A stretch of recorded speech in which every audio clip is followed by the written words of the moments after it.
A German shepherd stranded on a treacherous cliff face. Everyone said it was impossible to reach him, but what happened next defied logic, because one fearless woman chose to risk everything for a dog she'd never even met. Get ready for a story that redefines courage, compassion, and the unbreakable bond between a human and a dog in need. This is the incredible true story of Sarah Mitchell, a veteran rock climber who heard desperate howls echoing through Colorado's Red Rock canyons and made a choice that would change 2 lives forever. Sarah had been climbing Red Rock Canyon for over 15 years, but she'd never heard a sound that made her blood run cold like this. The howl cut through the canyon air, raw, panicked, pleading. It echoed off the limestone walls, bouncing from every direction at once.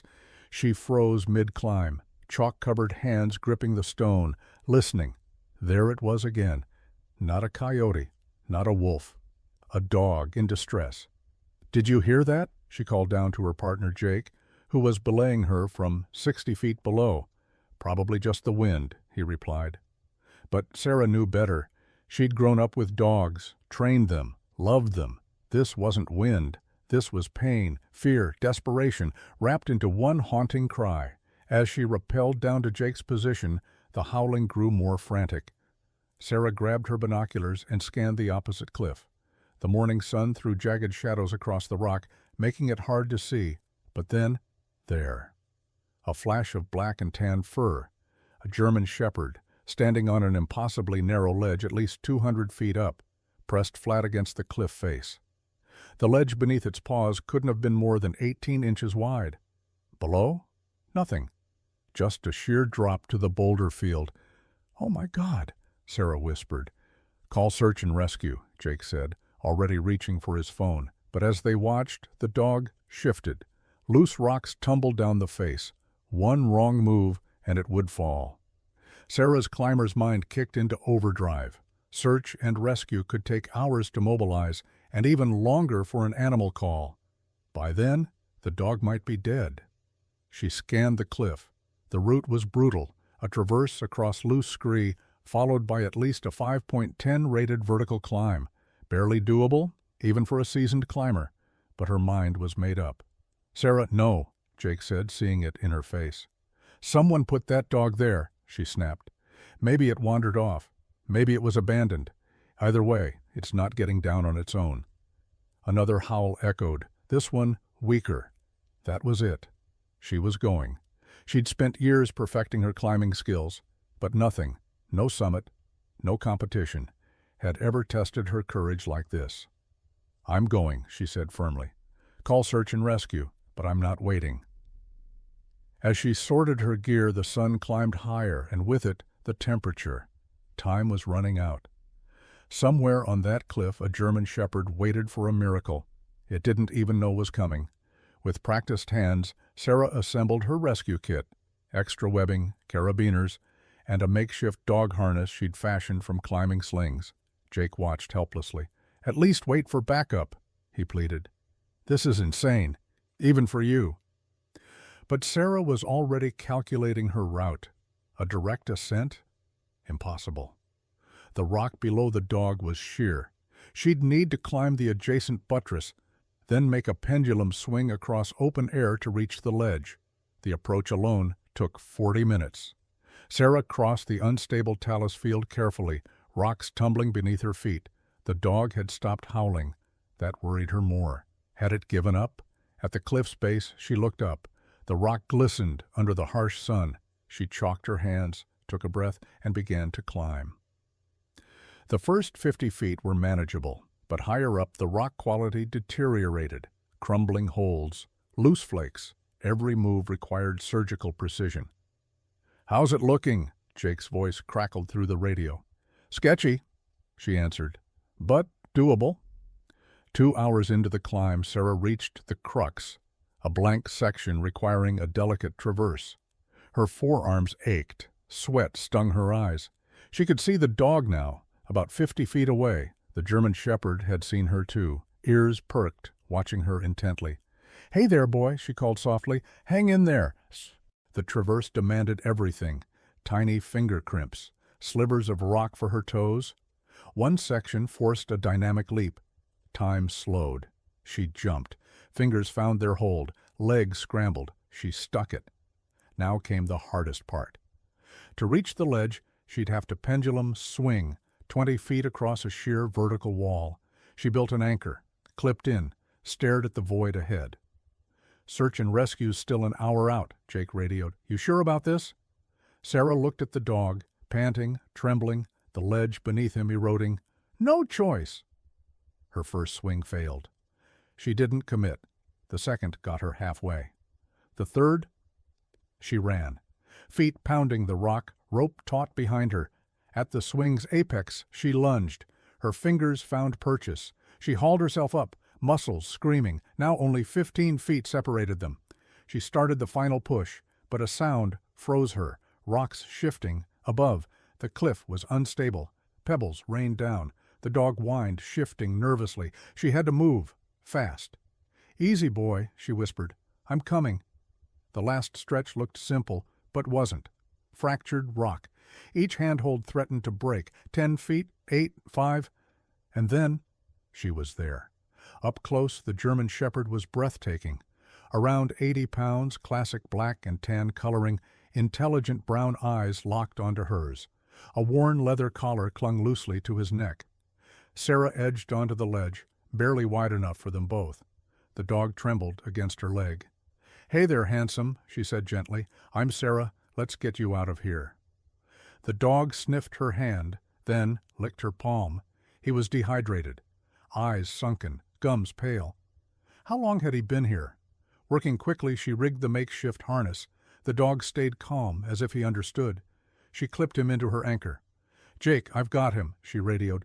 "But we've got a problem. He's too big to carry, and this ledge won't hold much longer." "Search and rescue's 20 minutes out," Jake replied. "They've got a helicopter coming." 20 minutes? She muttered, looking into the dog's eyes. They didn't have 20 minutes. She made a bold choice against all climbing protocol. They were going down. Now. The plan: lower the dog while down climbing beside him. It was dangerous, risky, but it was their only shot. "You ready, boy?" The German Shepherd leaned into her, pressed his head to her chest. Sarah's breath caught. That moment, two souls connected. Trust without words. She began the descent, carefully rappelling, guiding the dog alongside her. His paws scraped the rock, panic flaring. But she kept talking, soothing him. He trusted her. Then, disaster. Above them, the cliff collapsed. Boulders the size of cars rained down. Sarah swung them beneath an overhang, shielding the dog with her body. Stone shattered around them. When it stopped, their original path was gone, blocked by fresh debris. They were trapped, 100 feet up, no safe way down. "Jake, we need that helicopter. Now," Sarah said, heart pounding. As if to punctuate her urgency, more rocks shifted overhead. The entire face was coming down, and still she held him close. The entire upper cliff face peeled away in a massive rock slide. Sarah swung them all beneath an overhang, barely avoiding tons of falling stone. Pressed against the cliff with 3 dogs depending on her, she felt something profound shift inside, a deeper understanding of what was truly possible. They reached the buttress just as the last of the upper cliff disintegrated, all of them alive, all of them together. The impossible made real, through trust, through courage, and through a connection that transcended species. The base of the cliff felt like sanctuary after the harrowing descent. Sarah collapsed onto solid ground. 3 exhausted dogs piled around her. Max stayed closest, his body pressed against hers, while the border collie and golden retriever mix huddled nearby. The helicopter circled overhead as search and rescue teams rushed toward them. "I can't believe you're all alive," Jake said, running up with water and emergency supplies. His face was pale, etched with the stress of the last 4 hours. "That was the most insane thing I've ever witnessed." As the rescue team began medical assessments, Sarah noticed something strange. All 3 dogs wore nearly identical collars, high-quality leather with GPS tags. These weren't strays or abandoned pets. "Someone's looking for them," she murmured. The lead rescuer, a weathered man named Tom, examined the Golden's leg. "This break is at least 3 days old," he said.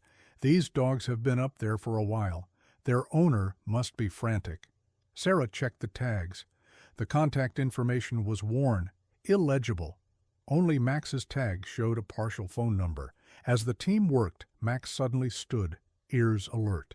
He barked once, then began tugging at Sarah's jacket, pulling her away from the group.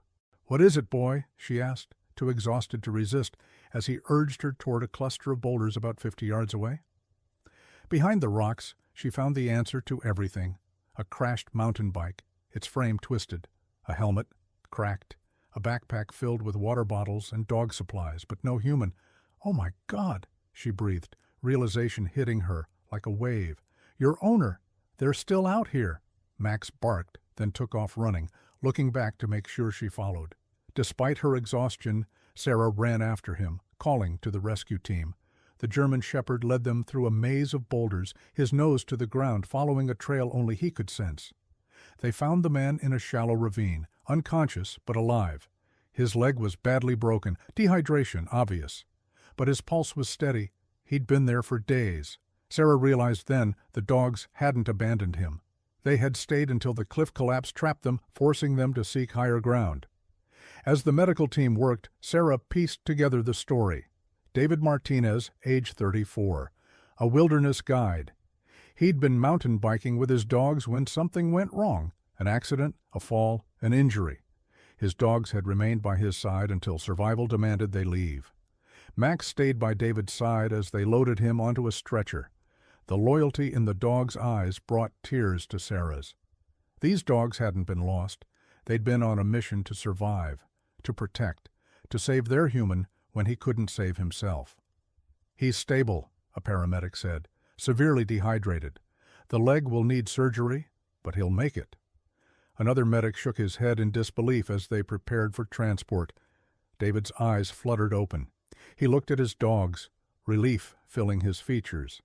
Then he saw Sarah. Confusion, then understanding. "You saved them," he whispered, voice barely audible. "Thank you." Sarah knelt beside the stretcher, Max between them. "They saved you," she said. "They never gave up. And when I found Max, he made sure I didn't give up either." David's hand found Max's head. Tears streamed down his dirt-streaked face. "Good boy," he whispered. "Such a good boy." The helicopter lifted off with David and the injured golden retriever. Sarah and Jake drove the remaining dogs to the vet hospital. Max rode shotgun, his head on Sarah's lap, his eyes never leaving her face.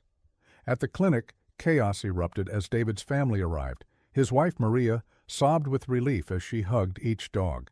Their 2 children, maybe 8 and 10, clung to the border collie and Max, their joy infectious.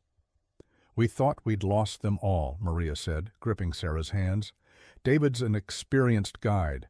When he didn't come home, we searched everywhere. The GPS tag stopped working after the first day. We think they got wet. We never imagined." Sarah learned their story. David led wilderness tours, always with his 3 dogs. They were a team, inseparable. The accident had been a freak event, a sudden cliff collapse that threw him from his bike.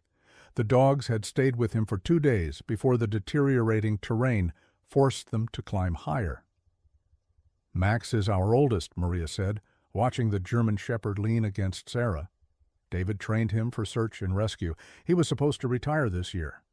She paused, studying how Max watched Sarah's every move. "But I think he's found his person now." Sarah's heart clenched. "What do you mean?" Maria smiled through her tears. "Dogs choose their humans sometimes.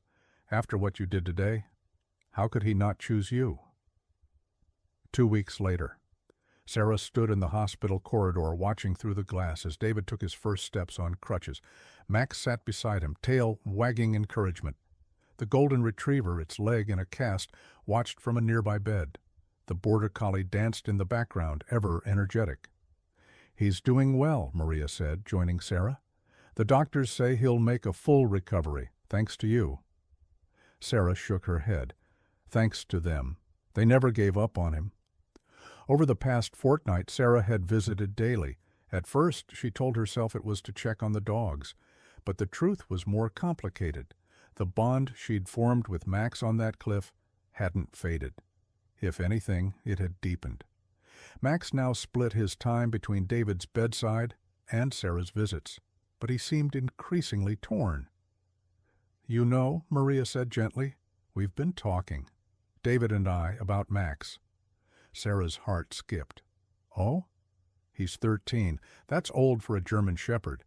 David was planning to retire him anyway. And after what happened—" Maria took a breath, choosing her words. "Max has chosen you, Sarah. We all see it. He loves David, always will. But his working days are over. He deserves a retirement with someone who understands him." "I couldn't," Sarah protested. "He's your family dog." "He's a hero," Maria corrected, "and heroes deserve to choose their path." David agrees. In fact, it was his idea. Through the window, David caught Sarah's eye. He nodded, a sad but understanding smile on his face. Max, sensing the attention, moved to the door, whining softly. "Besides," Maria added, "David's thinking of training the border collie to take over. Younger legs for the trail." She opened the door. Max rushed out straight to Sarah's side. "He found his perfect human on a cliff face," Maria said softly. "How can we argue with that?" Sarah knelt, burying her face in Max's fur. He smelled of antiseptic and dog shampoo, but underneath there was still the wild scent of canyon stone. His tail wagged furiously as he covered her in kisses. "You sure?" she asked. "Come in," Maria said. "Talk to David." The hospital room was bright with afternoon sun. David struggled to sit straighter as Sarah entered. Max glued to her side. "My hero," he said warmly. "Both of you." "I'm sorry," Sarah blurted, "about Max. I never meant—" "Stop," David said gently. "You saved our lives. Maximum, Bella, Rusty, and me. Do you know what that means to my kids, to have their dad and their dogs come home?" He reached out, scratching Max behind the ears. "This guy's the best dog I've ever known. Loyal, brave, smarter than most humans. But Sarah, he's chosen you. Maybe he knew something we didn't. Maybe he knew he had one last mission, to save his pack, and he needed the right partner to do it." Tears spilled down Sarah's cheeks. "I don't know what to say." "Say you'll give him the retirement he deserves," David said simply. "Adventures when he wants them. A soft bed when he doesn't. Someone who understands that courage isn't about being fearless. It's about being afraid and doing what's right anyway." Max moved between them. His brown eyes flicked from David to Sarah and back again. The decision had already been made, not by humans, by a German shepherd who understood loyalty deeper than most. "I promise," Sarah whispered. The next morning, Sarah signed the adoption papers. Max rode home in her truck, his head out the window, ears flapping in the wind. They drove past Red Rock Canyon, and he barked once, an acknowledgement of where their story began. Sarah had prepared everything, a new bed, premium food, toys he probably wouldn't touch. But that night, Max ignored it all. He curled beside her bed, one paw resting on her hand where it hung over the edge. In the darkness, Sarah thought about courage, about trust, about connections that transcend logic and species. She'd climbed countless cliffs, conquered fears most couldn't imagine, but nothing had changed her like that day on the canyon wall. Max sighed contentedly, already dreaming. Weeks later. Sarah adjusted her climbing helmet, checking her gear one final time. Beside her, Max watched with interest. His gray muzzle showed his age, but his eyes still shone, bright with intelligence. "Not today, old man," she said softly. "This is a teaching day." Behind her, 6 nervous teens fidgeted with their equipment. Sarah had started the climbing program for at-risk youth 3 months after adopting Max. To her surprise, he'd become the program's unofficial therapy dog, sensing which kids needed encouragement, offering a paw or nudge at just the right moment. "Remember," she told the group, "courage isn't about not being afraid, it's about managing fear and trusting your partner." Max barked once in agreement, making the kids laugh. The tension eased. Sarah smiled. Her climbing had taken on new meaning since that day. Now she taught others what Max had taught her, that true strength comes from connection, from trust, and from the courage to never give up. As the students began their climbs, Max settled beside her, his head on her knee. Somewhere in Colorado, David led new tours with Bella at his side, fully recovered and back to the work he loved. They stayed in touch, sharing stories and photos, bound forever by a single, extraordinary day. Sarah scratched Max behind the ears, feeling the warmth of contentment. They had saved each other on that cliff, and in doing so, they had discovered something timeless, that heroes come in all forms, sometimes with 2 legs, sometimes with 4, but always with hearts brave enough to take the leap. If this tale moved you, if you felt the tension, the heartbreak, and the triumph, please support our channel by hitting the like button and subscribing. Your support means the world to us and helps us bring more thrilling, emotional, and inspiring stories your way. Leave a comment below and let us know what you think. Do you believe dogs have an extraordinary sixth sense? Share your thoughts and personal stories with us. Thank you for watching, and we'll see you in the next video.